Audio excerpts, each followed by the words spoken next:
banter or bants over and over again is not a substitute for actual amusing conversation. I'm the Archbishop of Banterbury. You didn't banter for the opera. Welcome to the Bantercast. We're recording live from my kitchen. Bantercast episode 34. So we're doing a live video. Well, it's not live actually, is it? It's a British Live. It's British Live, so it's pre-recorded, but it will be, a momentary delay. So today, what are we discussing? Today we're discussing my fight with Taibbi. I call it a fight. It's not really it wasn't really a fight. Actually, it wasn't really a fight at all. It was more of like him just being really mean. He was mean to you. Mean to me on Twitter, putting me down on Twitter. You were mean to him first. No, I told him the truth. I told him some home truths. You can't handle the truth. You told him not to retweet. What was it? Not to retweet a crazy person or something. So anyway, this is what's happened to get into the details of this. The drama. It's of the big drama over Twitter. Was that Matt Taibbi has been retweeting, or he has now retweeted at least twice that I know of, a conspiracy theorist who tried to sue us. She tried to sue the Daily Banter. Do you remember that? I do. About a year. Was it about 6 months ago? I don't remember. Something That was crazy. Yeah, so Johnstone of Australia, a rogue journalist in Australia, tried to sue us because I said something about her in an article, and she promised to What'd you say? I can't remember. I don't even remember what it was, but she wanted to sue us, and she got a fake lawyer to... Oh, the fake lawyer, I remember, to call you. Yeah, to call us, and he was stalking me on Facebook and Twitter. And it turned out that he wasn't a lawyer, and that his sister was a lawyer in a different part of the state, and that he was pretending to be affiliated with her, but actually running a clickbait website about monitoring cops or something. Anyway, it was, that's right. Yeah, it was Cop Watch. Yeah, it was a ridiculous story. It was a really crazy story. He was a guy who would go on YouTube and video cops. That was what he did. Something like that. Yeah, and he ran a website, and I think his whole thing was to get people onto his website. And it just had all these pop-up ads. So this Caitlin Johnson has said a bunch of crazy shit on the internet. Really crazy, really crazy. Matt Taibbi, who's a Rolling Stone author, retweeted her. Matt Taibbi is the Rolling Stone political journalist. Right. He is their extremely influential guy. Very influential, very nationally recognised, important voice. And your hero. The heir to Hunter S. Thompson is what he's known as. The heir to Hunter S. Thompson. That's what Taibbi is known as the heir to Hunter S. Thompson. Wow. Right? That's a serious heavyweight journalist. So you think that... And he was one of the reasons why, I still love reading his stuff. He's brilliant. I think the guy is one of the best writers in America. He's mean. He was mean to me. He was mean to me. It was really mean to me. Wait, so what happened? So he retweeted this crazy... What was the retweet? What did it say? He retweeted... I'm going to try to find it. He retweeted something about the RT network, right? So the RT network, which is formerly known as Russia Today. So Caitlin Johnstone wrote some raving piece about how I think it was to do with the fact that the mainstream media, we could get rid of RT if the mainstream media invited on anti-war leftists, right? So that would be the way that we could actually get rid of Russia Today. Because Russia Today hosts a lot of anti-war. Yeah, but there are none on the mainstream media in the US. Okay. And Bernie Sanders? Yeah, right, Bernie Sanders. There are a lot of people on the anti-war left in the US mainstream, in the mainstream media. But also, it's kind of an irrelevant point now that the internet is so chocked full of everybody. Right? Caitlin Johnson, she probably thinks she's being censored, although she's allowed on Medium. She's got thousands of patrons who support and finance her work. So anyway, she wrote this piece about how, and then Matt Taibbi retweeted it and said, Caitlin Johnson has a brilliant suggestion on how to... Oh, he said that? Yeah. So it was not just a retweet, it was an endorsement. He endorsed her article. That's the Matt Taibbi endorsement of approval, this person is legit. It has a legit opinion about something. Okay. And I read her piece, and there are some parts I think are maybe agreeable. I might agree with, but so what? Right. She's fucking insane.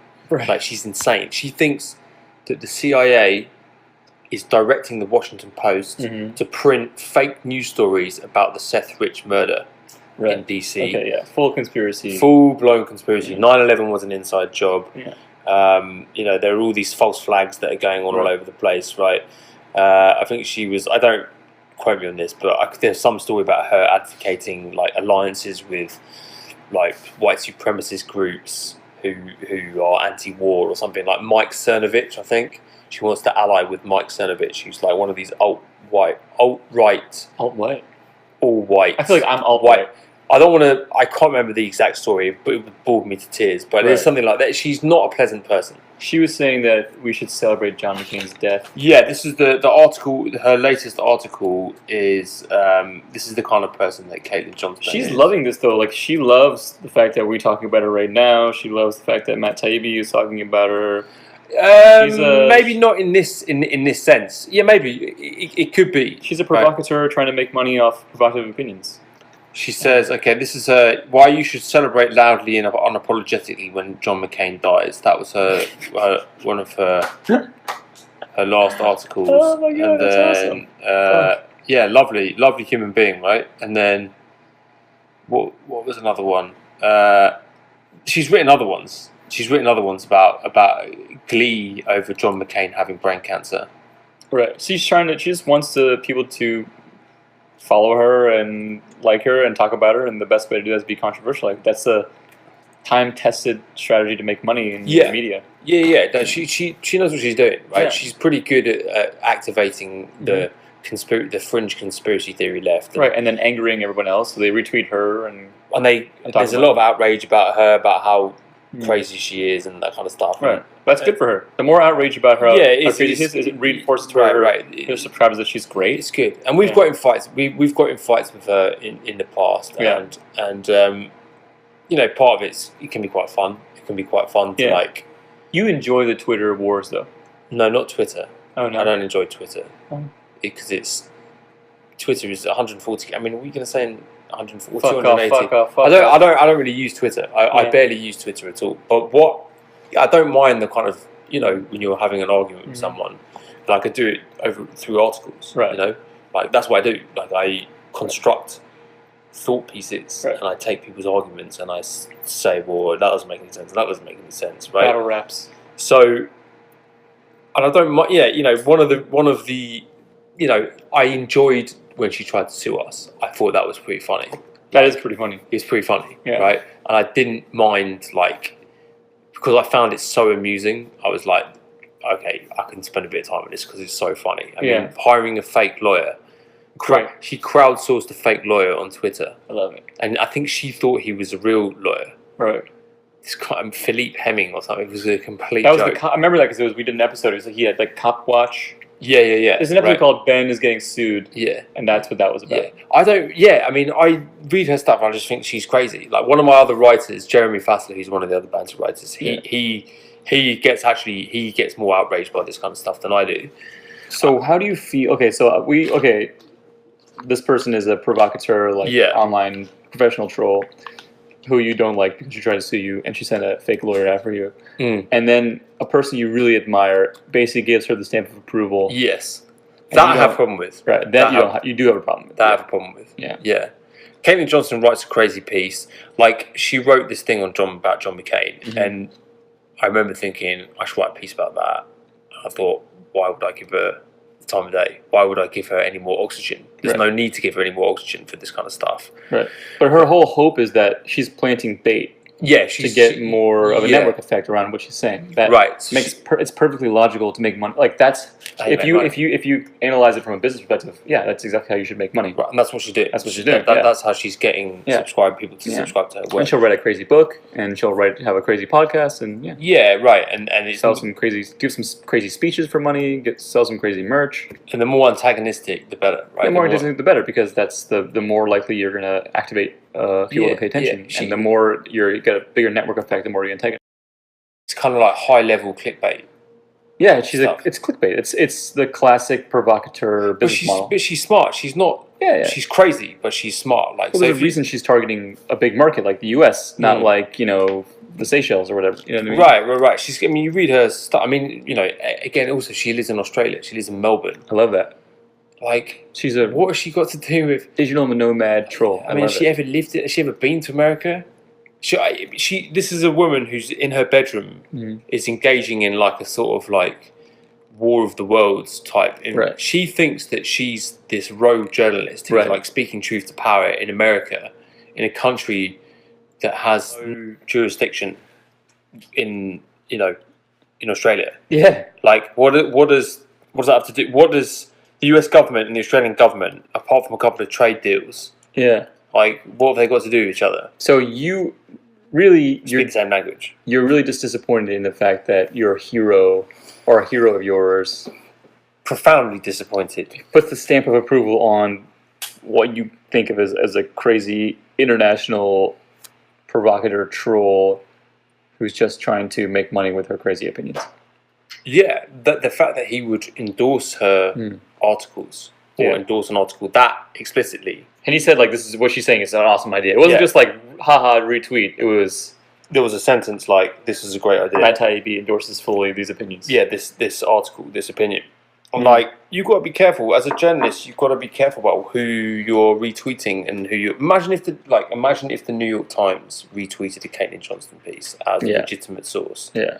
Like, that's not good. It's not good. It's not good at all. It's really bad. It's bad. It's really bad. But do you...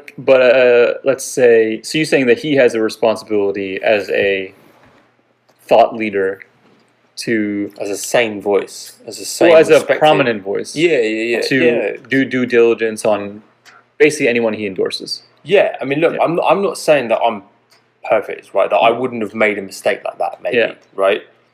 But if I was called out on it... Yeah, I'd be like, okay. Yeah, I don't think I would make a mistake like that because I've learned over the years, like... So you wrote an article about this. So the initial tweet... Yeah. This was like 6 months ago that he wrote. He retweeted her. I saw it, and I think we just got done having some legal, that whole crazy affair. And I'm like, oh, for God's sake, no, please, no, please let this not be true.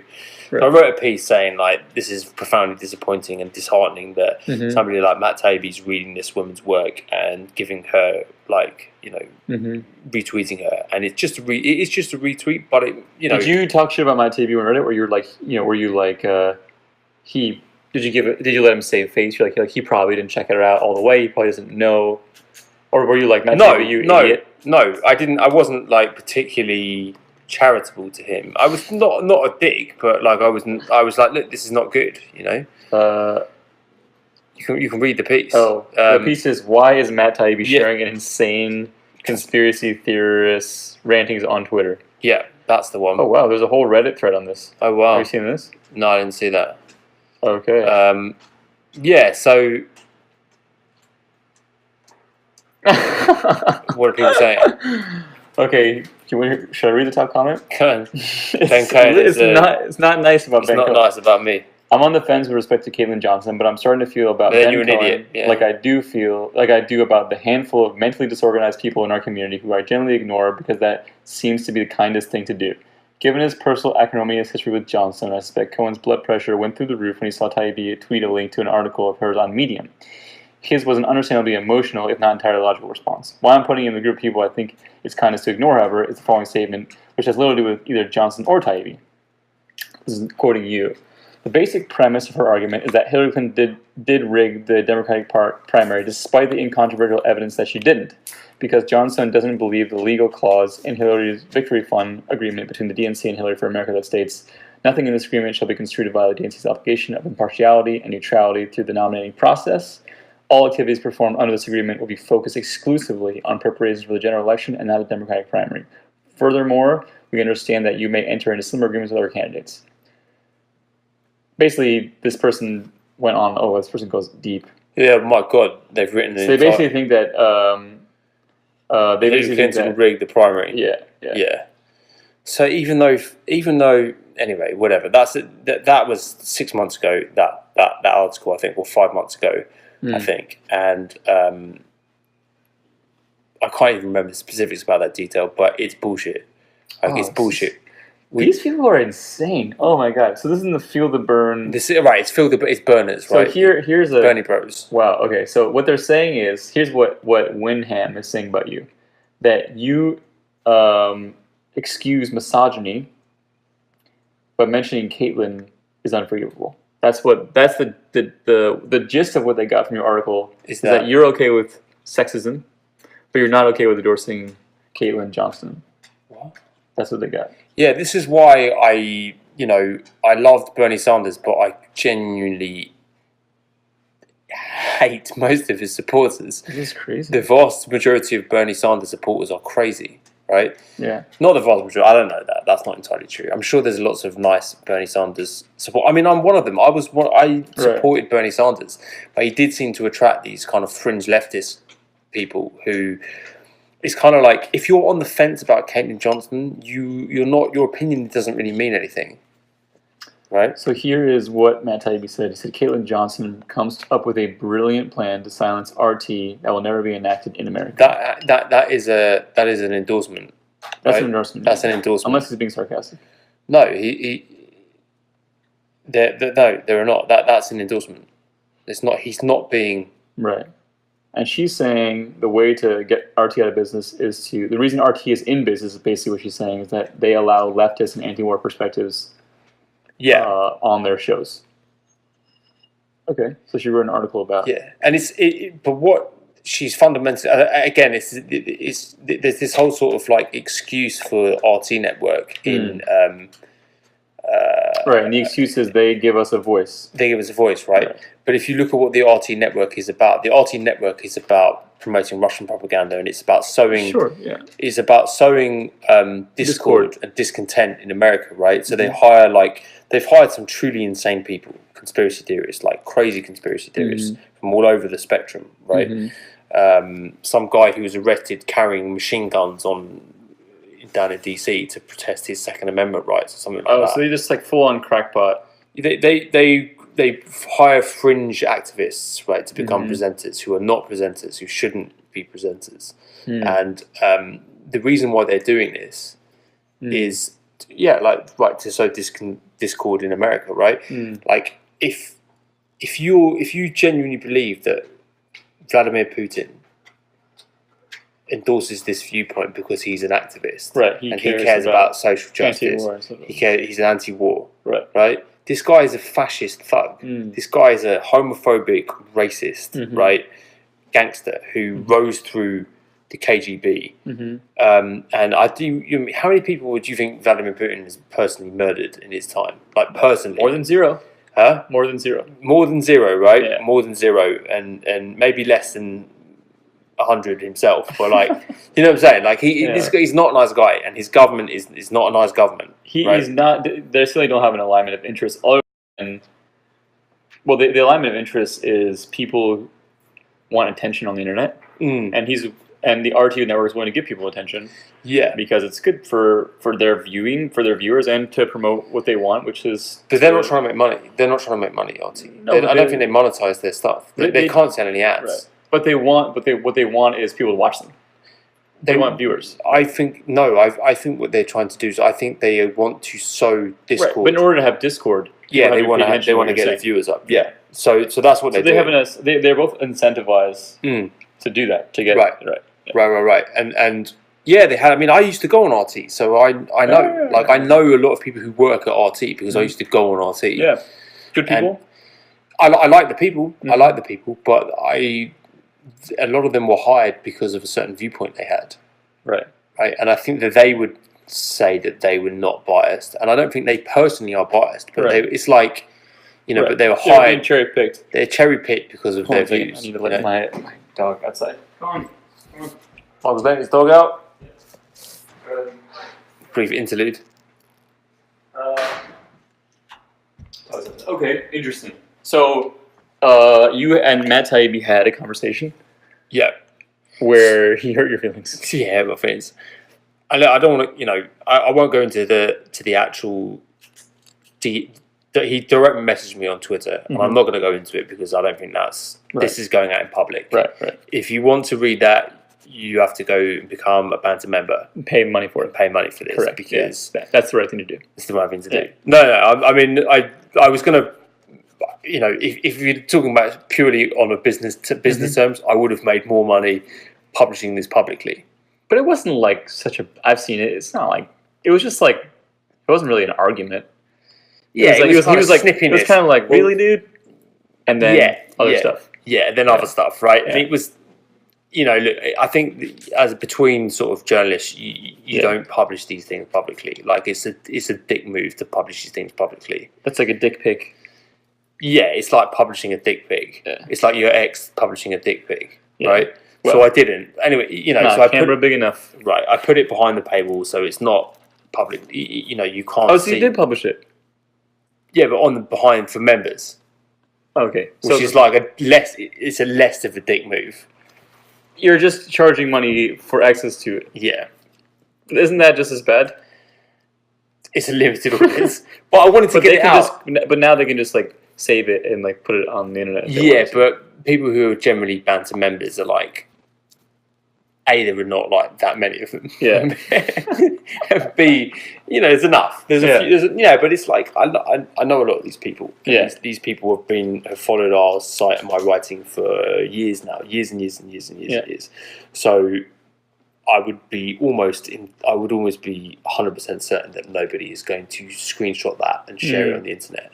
But you shared it on the internet, just with not everyone. No, not with just everybody, right? But it would be like sharing it on your own private Facebook wall, right? Like if let's say a crazy conversation I had with my ex-girlfriend or something, sharing it amongst like 10 people is almost just as bad as sharing it. Well, with the entire world. Well, it's not as bad, but it's still not good. This can't go viral. Like what I've put on the internet cannot go viral, right? It can't be circulated on Twitter. Right. It can't be like unless it's just a picture of the conversation, which could totally go viral. Yeah, it could go viral, but I don't think that anyone's going. Look, maybe it does. Like maybe somebody screenshots it. I don't think they will, but you don't think that's problematic? You don't think it's problematic to share like private conversations with people? Yeah, I think it is problematic. That's why I haven't done it in public. But I mean, you're sharing it with like at least 1,000 people. Members. Yeah, that's 1,000 people is a lot of people. Yeah, but these are like private readers. These are like. If I sent, it's like my network. It's like my friends. Yeah, but 1,000 people. So a lot than my family. So my dad's read it. If like a dick pic was circulated, let's say you sent a dick pic to your like wife or something. Yeah, and she sent it not publicly, but to 1,000 people. It's pretty bad. Yeah, it's bad. But it's not as bad as it going viral and ending up on the front page of Reddit, right? Yeah. So there's Reddit threads about me having my beef with Matt Taibbi already, right? Is there? Well, you just read. Oh yeah, that's right. That's right. Yeah. I thought it was about you and Caitlin, but yeah, it is. Right. So there's a Reddit. So this shit's not going on Reddit, but like anyway. So I published it behind the paywall. Not to make money. I would have made more money publishing it publicly, but I feel that's not the right thing to do. That wasn't the right thing to do. And maybe publishing it behind a paywall was not like the most ethical thing to do, but whatever. I wanted to get it out there because it was, I felt it was an interesting story. I felt it was a good story. Yeah. And his comments are really funny. Yeah. Oh. What do you think? Matt Taibbi wrote some apology. Is that related to this? About what? I have no idea, but it's really long. I know this is about him being a misogynist. Oh, being a misogynist. Misogynist back in the day, when he was in Russia. But so anyway, that's the story, right? Like, I'm not sure whether it was the right thing to do to publish it at all, but I felt that like I wanted to get it out. I wanted to get it off my chest. I wanted to talk about it because he didn't. It's interesting that he direct messaged me. He didn't want this going public. Right. For various. He probably feels like, probably right. He probably thinks, I fucked up. I think he doesn't think that far. He's like, I guess she's maybe she's a bit crazy. Yeah, maybe I shouldn't be retweeting her. Yeah, anymore. Yeah, and you can tell from his conversation with me on Twitter that like he, you know what I mean? He's attacking me, right? As opposed to accepting the point, he chose to attack me with whatever information he could. Did he attack you, or did he just message you? Did he say something like "fuck Ben Cohen" after you said that? No, he just was pretty. He probably didn't. Also, from his perspective, he doesn't want to like add fuel to the fire, or like add or give you views or whatever, because he has like followers, so that would give you some money. Maybe he feels like if I like make this public. No, I think he doesn't want to make it public because I think he was embarrassed by it. He didn't, he's retweeted it a couple of times now, and I think he didn't realise he'd done that. What's the other retweet he did of hers? It was the one. The same one? The same one. It was So about. It was about the Bernie Sanders Hillary Clinton thing. Oh, saying that she rigged the election. Rigged the DNC, something like that, right? So anyway, yeah, that's why I think he direct messaged me because I think he thought shit, like I fucked up a bit, right, by retweeting this mad woman, and I'm going to do it privately to find out like what's the damage, and then like I showed him evidence of him doing this before, and he was like got a bit butthurt and he started insulting me.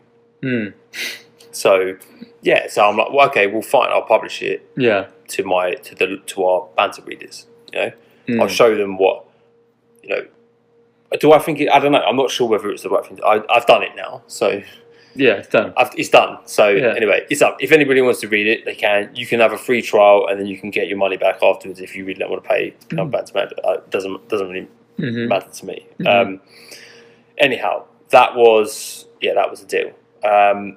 It was a shame, and it was a real shame. I left feeling. I sort of ended the conversation feeling profoundly disappointed.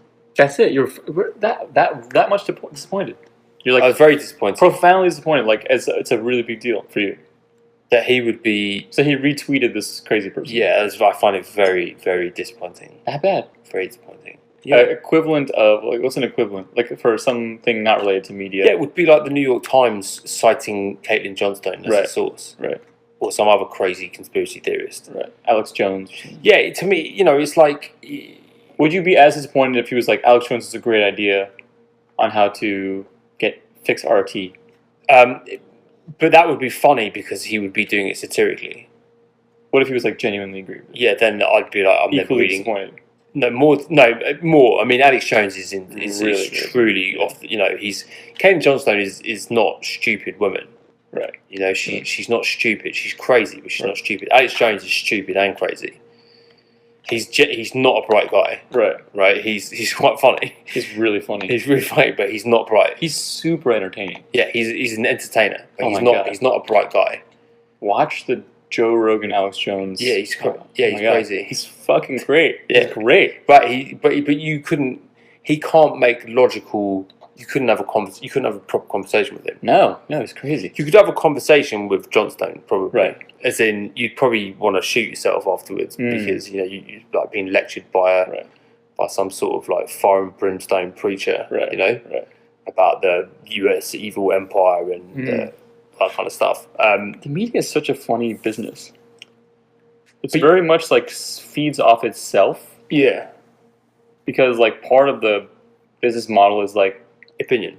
Is somebody said on the internet said something crazy, let's find that. What they said, yeah. And then let's respond to them. And then that other person goes, aha, this person is like now Caitlin Johnstone or Matt Taibbi or whatever, the opposite side of what you said gets to say Ben Cohen is a dumb sexist and he said blah blah blah. And like this mechanism to incentivize kind of fighting, conflict. Yeah, and like this is something that I try to, in my own writing, right? I'm very aware of that, and I don't really want to be a part of it, but I want to describe it as well because I think one of the reasons why this really pissed me off was because I do think that like after Trump got elected, reality is kind of under attack, right? Or consensus reality, like what sane people believe about the world, like global warming, like facts and evidence, that when you say something, like you should have a source for it should be based on evidence, right? All these things. I think that those things are important, right? Like I think journalism is important. I think that newspapers are important. I think that fact checking is important. Like the New York Times has a fact. They might make a mistake, but they'll fact check, right? And they'll take things down. That's important. So when you call them fake news and you compare them to a shithole site like Breitbart.com or Fox News that publish like blatant lies and falsehoods, or Donald Trump, I have a problem with that. I have a real problem with that, and I think that it needs to be like the center of reality needs to be held. So it has to be held like very, very, very, what's the word? Militantly, right? There've got to be people who protect that, and just say this is bullshit. Like you can't say that. You know what I'm saying? Like I don't care. Like if people go, I'm sick of listening to Donald Trump. Fine, right? But once you say that, then you stop paying attention. Right. Then it becomes normal. It's now normalized. The lying is normal. The bullshit is normalized, and that can't happen.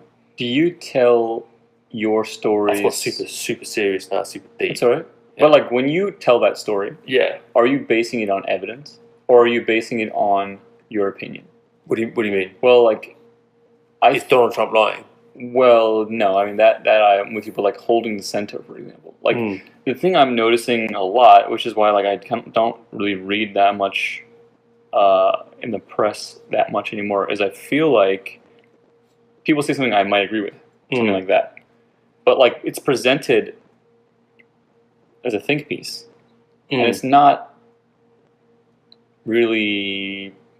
It lacks a lot of meat because I feel like I want to see like some structure around, like if like when I'm reading like an investment memorandum that says you should do this, it has to be sourced, right? Everything has to be based. But that's why I like guys like Matt Taibbi. That's why I think people like Matt Taibbi are great. And that's why I've always aspired to like do work like Matt Taibbi, because he sources his stuff. It's not bullshit. Like he's checked. Right. He's checked everything. You know that he's checked. He's everything. thorough. Yeah.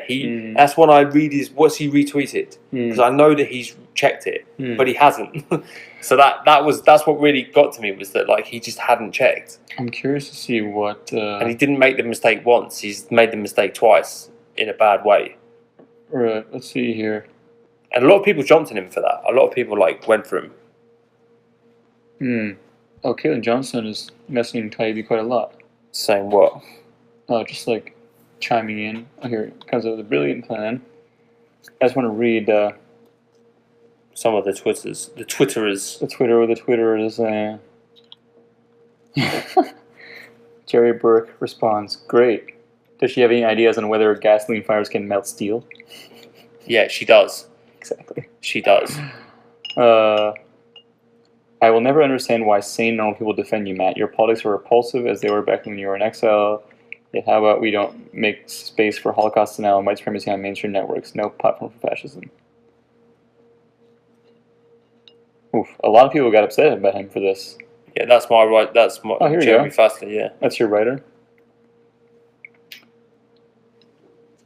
Oh, man. Yeah. This is actually a very controversial tweet of his. Yeah, really people got into it. Yeah. I wouldn't have done it, man. If I didn't love the guy, like I wouldn't have done it. You know, I wouldn't. It's not really. Do you know what I'm saying? Wow. Excuse me. Wow, this is funny. Super long thread, right? It goes on and on and on and on. People are really upset about him doing that. Yeah, but so you see that like it's not. Right, it's not just you. It's not just me. Yeah. Wow. So he's been fielding, but he's been kind of going off the. He's been going a bit weird recently. Anyway, Taibbi, he's convinced that Russia collusion is not a thing. Right. And that a lot of these. He's gone off the. He's kind of with the Greenwald left. She's the one who wants to partner with racists. That's what everyone's saying. Yeah, I don't really know the story on that, so I can't really. Promoting war crimes, denying security. People got really upset at Matt Taibbi for this. Yeah. That's pretty crazy. Yeah, so I was not the only one. So fair enough, he's probably fielding a lot of comments. Yeah. But, like, I find it interesting that he's not interacted with that many of them. He hasn't responded to any of the comments either. He's responded to a couple. He responded to Jeremy's, and he responded to me. Fuck you, basically. But I don't... he did? Yeah. Okay. I don't know. It was disappointing. But also, I think a lesson. You know, your idols are going to disappoint you. Your idols will always disappoint you. Never meet your idols. Never meet your idols. They're going to disappoint you. Yeah, he disappointed me. I've spoken to him before. I interviewed him once years ago. Yeah. For a piece. It was great. I mean, it was nice. He seemed pretty nice. He seemed like a nice guy. But you know, I don't care. Like the fact is that this is like, I think it's kind of serious business. You know, this stuff is serious. It is serious. It's serious, and when, like, because every time you think, oh, I can't stand this stuff, such bullshit, and just opinion and stuff like that, then you see like Trump's like, what's he done now? He's like incinerated the Iran nuclear deal and potentially plunged the Middle East into a new conflict, into a new war. Like so, all these things kind of like she doesn't. Caitlin Johnstone, her whole thing is there's this whole thing on the left, right, where they think that the Trump thing is a distraction, and it's all about the most evil people in the world are centrist Democrats. Right, because I don't know, something to do with like neoliberals. That's the big word. That everyone's a neoliberal. What's a neoliberal? A neoliberal, I think, well, it means something different now. I think it used to be like an economic thing, where it used to be if you were neoliberal, you were about neoliberal economics. But now neoliberal kind of means neoconservative. I googled neoliberal. Caitlin Johnstone comes up, right? No, I googled with Caitlin Johnstone. Yeah, so everything to her and the crazy left is about neoliberals. I'm a neoliberal shill. I'm a neoliberal establishment McCarthyite corporatist. Right. Right. Wow. It's like, wow. I'm so glad I don't pay attention to this. I have no idea what this is all about.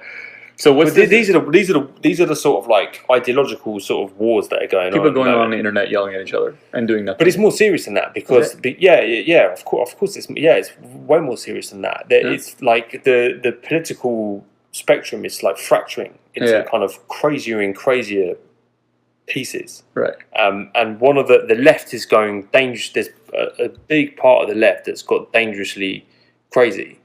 Right, and they're the Bernie or bust people. They're the ones who like. But are they just people like on the internet looking for attention and having to compete more and more by getting crazier and crazier? No, I think like mainstream people who aren't in the business of like arguing on and reading this stuff, like you're in the soup. Yeah, but like I'm not in the soup, and I kind of look at them like, oh, okay, I will just. It won't have an impact on my thinking. Right. Yeah, it doesn't. I mean, I look at it and I think crazy, right? Right. But then you've got the DNCs being split, right, because of the sort of this new wave of progressive, like the progressives. Oh, the Bernie Bros. Yeah, the Bernie Bros and the progressives and the fringe left, right? That are. How do these people all have like names for their? I don't really get into progressive Bernie Bro. I don't want to get into the names are a bit because then you become just as bad as everybody else, right? Then you like I'm a Hillary bot, shill, corporate shill, neoliberal. It's awesome. Yeah. Fine. I mean, it's pretty crazy, but like. It is a worry. I think it's a problem. I think it's a problem that when you've got Trump in office and you've got characters in the left doing their best to split people up. There's all these crazy people like the LaRouche people. Remember them when they'd be like, but must be a LaRouche person. You never paid attention to them. Yeah, I never paid attention to Caitlin but Johnstone. Right, but the problem is that now people. Matt Taibbi is. Yeah, Matt Taibbi is paying attention to Caitlin Johnstone. She has great ideas. Right, she's got really good ideas. Right, apparently, right. So this is the problem. I don't have a problem with this stuff until it starts infecting the mainstream. It's like the alt-right. Right. Like someone be going on about Breitbart. Yeah. This was going on for years. And I'm like, why the fuck are you writing about Breitbart? Who is Breitbart? Yeah. Who is Breitbart? What is Breitbart.com? Why has chief of staff? And why does anybody care about these guys? Right. I would read a bit of Breitbart and just think like, who's reading this shit? Yeah. What's the alt-right? This is some sad like... Yeah. And then all of a sudden... They were the most powerful group. Yeah. Donald Trump is president and Steve Bannon is... What was he? White House? Chief of Staff. Yeah. Like the entire... He was chief of staff. Yeah, but that's why these little fringe movements are... Once they get oxygen, they become dangerous. It really like freaked me out, man, when Trump came to power and the alt-right became... When Breitbart became like a legit news source. Right. I find it like really destabilizing. Do you think that they're still a legit news source or that was like a flash in the pan? No, they're still a legit news source. They're regarded as a legitimate news source. Because Bannon had a big falling out with Trump. Yeah, right? And they were like up in arms against Trump for a bit, and now I don't know where they are. Yeah, but what's happening on the right is happening on the left. Yeah, and people like Johnstone are leading the charge. They're the people who are trying to wall off. They're trying to make a dividing line between like the sane people and like anybody who's like vaguely pro Bernie. Right. They're trying to reel them in, and so Democrats probably feel like these people are out there. We don't want to be like the Republicans and be taken over by the crazies. Yeah, the alt left. I think that let's rig the election in favor of Hillary Clinton and keep Bernie Sanders out of it. Maybe. Right. I don't know. But you'd have to have some evidence for that. I would have to have some evidence. Yeah, there's no evidence for it. There's no evidence for that particular theory, right? But like again, it's like when you in a factory environment, right? And this is how you feel. Yeah, it's how you feel, right? And I think a lot of these leftists are the fringe left they just make shit up. They just and they it's like Bernie Sanders would have won, right? It's like, what if he would have won? Why didn't he beat Hillary Clinton? Right. I mean, it's a simple. He got fewer votes. Yeah, he got fewer votes than Hillary Clinton. He got smashed by Hillary Clinton. Yeah, I mean, he got really smashed by Hillary Clinton. Yeah, and I love Bernie Sanders. I think Bernie Sanders is great, right? Yeah, but he got beat fair and square. The idea that he would then beat Hillary Clinton. Clinton was super popular. Yeah, she won the election. Yeah. She won the popular vote, right? She won the popular vote. Yeah. So. This notion that I just think you have your separate. They've created their own separate facts. You've got like Cenk Uygur and all these people, all these kind of shouting leftists who are convinced that anybody that they say. Right. But it's like they're speaking to an echo chamber, and the echo chamber is becoming increasingly insular, and you can't talk to them. It's like the alt-right. You can't really have a conversation with people on the alt-right because they live in it's like an adjacent reality. Yeah. You know what I'm saying? Yeah. It's not like it's just his reality, and like then it's kind of overlaid onto reality. It's just like right there. Yeah. There's the alt right, and then there's the alt left. A lot of people think Bernie would have won against Trump. I don't think that, but a lot of people do think that. A lot of people on the left, everyone kind of blames Hillary Clinton for the loss, and they feel like if only she had gotten out of the way, charismatic Bernie would have won Pennsylvania, and which he lost in the primary. He lost it. Yeah, all the places where they thought that Bernie was going to beat Hillary, beat Trump. Oh yeah, a lot of the places that Hillary beat Bernie. I don't know if Pennsylvania. Yeah, I need to fact check that. But like, did Bernie? No, you win? don't. How do you feel about it? How do I feel about it? Did Bernie win Pennsylvania? Let's see.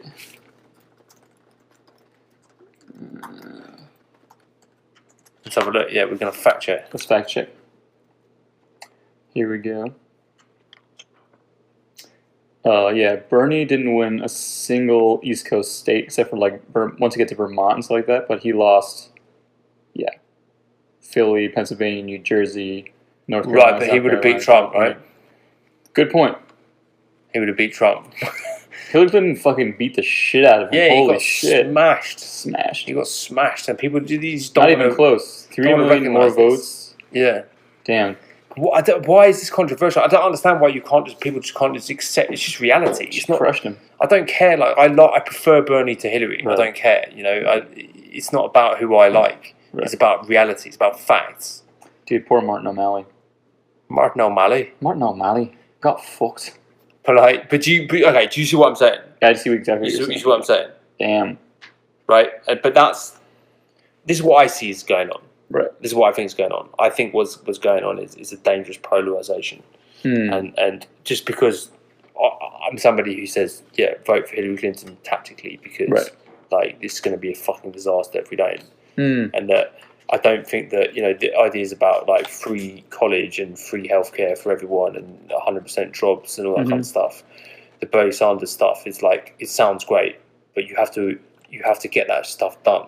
But people, I think people, especially on the left, who like went to, particular types of universities and live with particular people in particular cities, don't understand that the United States is fundamentally a conservative country. Yeah, right. It's a conservative the country. word socialism is a dirty, dirty word amongst the majority, maybe not majority of the population, but geographically the majority of states. Right, of course. And while it's probably true that most Americans, if you were to do I think Democrats have won a popular vote like 6 or 7 times out of 8 in the last elections. Like and they've lost twice now. Right, but they've lost the actual. But geographically, yeah, and like in terms of the way our system works, which is like we take into account like the geography of the country, not just we're not a popular vote country where you have to have consensus across a lot of states type setup. That means that we ain't getting a socialist Yeah, it's not possible. Yeah, Like, it's just not going to happen. It's not possible. It has to be a pretty big culture shift, but again, the problem is get out of wherever you're in, your bubble, and drive somewhere else and go talk to people. They don't give a shit about. They hear it's dirty. They hear socialists and they think, oh, another they think communist. They think Mao Zedong. They think they think Lenin and shit. My problem always with the far left was that I didn't necessarily disagree with their policy stuff, right? Or what they thought was a good idea. But my issue with a lot of these people is that the far left can't organise anything. Historically, when they favour anarchy, right? They favour the whole system coming apart, so then they can rebuild that in this kind of socialist utopia, right? Right. But just look throughout history, what happens when things fall apart? Right. Who gets into power? Right. Do kind lefties get into power? No, it's either always fascists, or tough guys. Yeah, it's the tough guys, right? Do you believe in the handsome man theory of liberal politics, which is that in order for liberalism to happen, it has to be implemented by a handsome man? Probably. Yeah. At least in the United States. I think in a media, it would make sense in a very media-saturated country, media-saturated culture. When's the last time a non-handsome man won the liberal presidency? On the left. Jimmy Carter. Jimmy Carter, yeah. One term. Carter? Jimmy Carter. Jimmy Carter. Peanut farmer. Yeah, he was one term and then he was done. He's out. Yeah, he got smashed. Yeah. He said he was trying to do things like put solar panels on the White House and talk to people about materialism and things like that. He's actually a decent guy. Lovely guy, yeah. Yeah. But he wasn't handsome enough. Yeah, and he wasn't. But that's why I'm like, look, let's just get someone who can win. Yeah. Let's get someone who can fight and can win. Handsome white man. Or handsome black man. Or handsome black man. Yeah, and we've had one already, right? Let's get another. Whatever wins it's good, right? But yeah, that do you think that so for I've been crushed, by the way, by my Matt Taibbi put down. Yeah, I can tell you're crushed. Sorry, you're emotional. You're crying before the podcast. Yeah. It's a wreck. Yeah.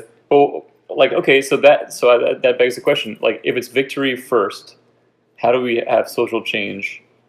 If you need to, if the masculine power structure has to stay the same, if we have to continue the same power structures we have. Because I think that a lot of change doesn't happen through the political system. The political system has to stay.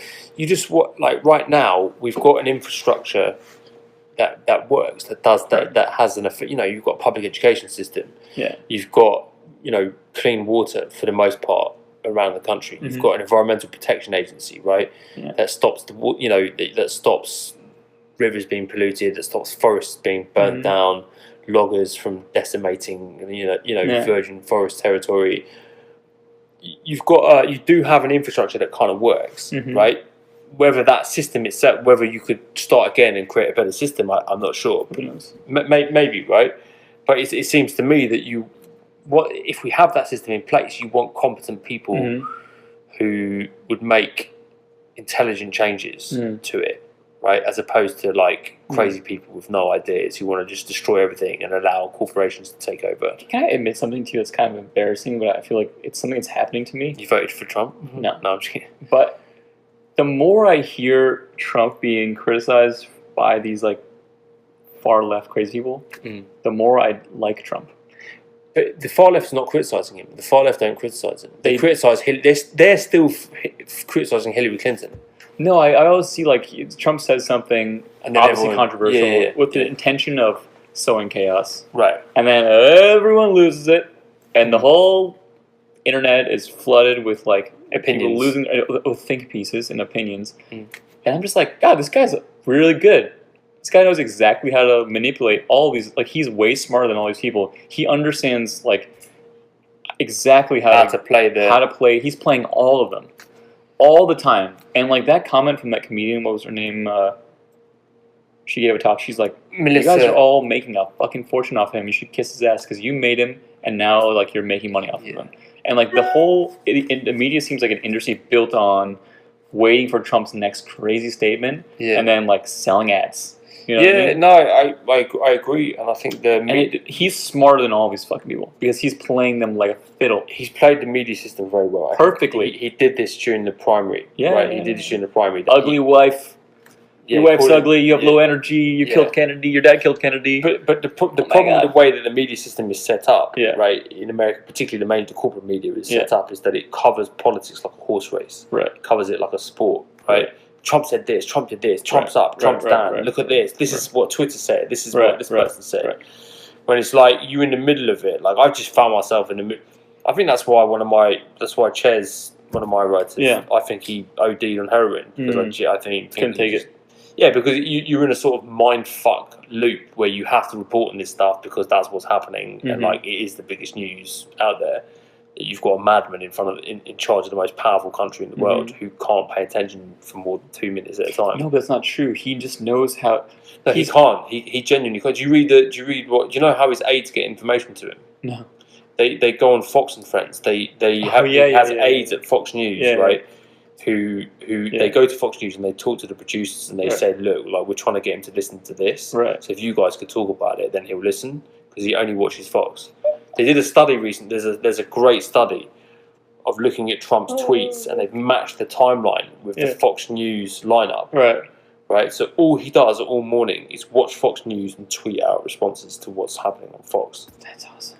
That's the president of the United States. Like, it's fucking worse than you could ever imagine. Like, the more you know, the more I find out about it. Like, the more you're like what he did with Iran recently. He just gutted the Iran nuclear deal. He pretended to everyone that he was going to, all of Europe, he dangled Europe, and he was he said, oh, maybe I'm going to keep it, don't worry, like, we'll have a think about it. And then he says, we're just going to rip out the whole thing. Then Israel, starts firing in Iraq. Sending missiles in. Right. Like, it gets more serious by the day. Yeah. And, the fuck-ups are funny, right? But then all of a sudden it isn't funny. That's true. That's true. It's funny until it's not funny. But I feel like the issue is nobody is able to control the narrative except for Trump. He can control the narrative, He's really good at it. He's amazing at it.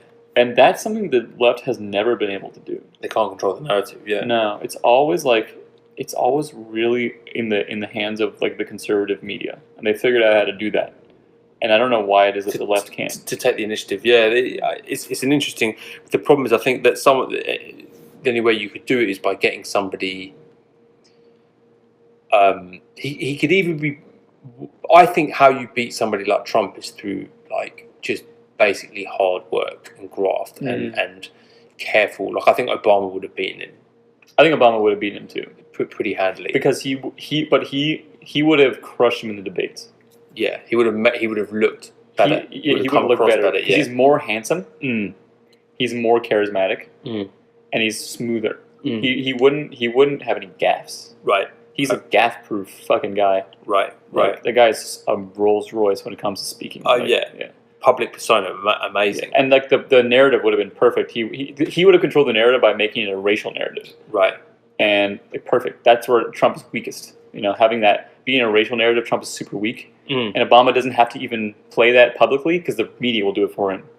You know what I'm saying? Yeah, it's a very rare thing to be able to beat a guy like Trump. You have to put him in a place where he feels uncomfortable. That's why I like Cory Booker against him, because Cory Booker makes him look old and out of touch and uncool and racist. Yeah. So it's you need someone like that. Whereas Hillary Clinton makes him look strong. Yeah. And and bold and different. I mean, I didn't think Hillary did a bad job. I didn't think she did that bad. There was some strategy errors, I thought she maimed him in the debates. She did. The issue with Hillary, she was already an established. She already had a lot of baggage with her. Yeah. So it's you can't change people's minds about you. Right. No, I completely agree. But no, to your point about Trump controlling the narrative and making people the liberal. There's a whole thing on the liberal side about the liberal outrage machine. Right. I hate it because it's not. They're not trying to get again. You talk about facts. I feel when I see a company wants to raise money, it's you should do this. Why? Here's 5 really good reasons, and if you do this, this will happen. And here's like all the information. Here's the macroeconomic situation, and we move our way to here's your route to market. It's like a very thorough story on why you should think about something differently. And because as much as smart people get together and they think about it, but the media isn't built that way. Right. It's more all about feeling, and they don't cite things, and they're not comprehensive. It's like not well thought out. They're not putting in new information out there, a new point of view. Right? It's not like you should think about the world differently. Here's why. Like when, again, I had to use the example, when an investment bank wants you to think about something differently, it's really compelling because it's comprehensive and well thought out, and they do all their homework. All the homework is done, and you can check everything. Right. And like I feel like the media in general isn't that. The media in general is becoming a contest on who can say the craziest thing. You know. But that's how. Yeah, and it's been gamed by people like Johnstone. It's been gamed by the full fringe. circle, boom. Yeah, it's been gamed by that, but it's gamed by the ones who make the loudest noise and say the craziest shit. Win the game. That's right. You know, at a certain point, what you hope is that it calms down. Dude, write a crazy think piece about I don't know. Donald Jr. is a man. I used to, you know what wizard. We used to do more stuff like that, you know. We used to do sort of like, but just to see what would happen. Like you can write like in the story, be like, "I'm just kidding. I'm just seeing this thing how people freak out." How people freak out about it. But interestingly, with Facebook's new algorithm change, I think they downweight like shock tactic. Oh, that's good. Headlines, right? Which is good. Yeah, I think it's good. A lot of what Facebook is doing, as much as I hate some of what they're doing, so you know they are trying to get rid of clickbait bullshit on the internet. That's great, and that's good, and that is good, and it calms down. I think it calms down the shouting, and the shouting does need to be calmed down. I think it definitely needs to be calmed down. Like shouting at people online is not very. It's not very productive. It does. You know, but yeah, it's a never-ending struggle as to how you. So, what do you have any last words for Matt Taibbi? In the highly unlikely event that he's watching this, yes.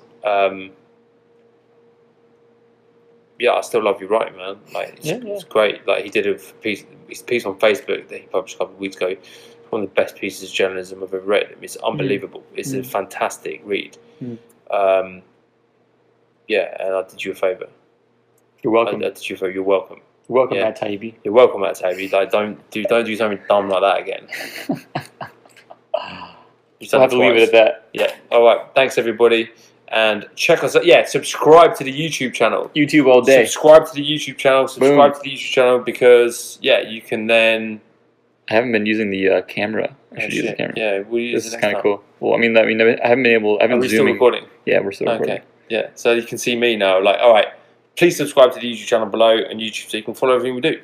Cool. Thanks very much, everyone. Bye-bye.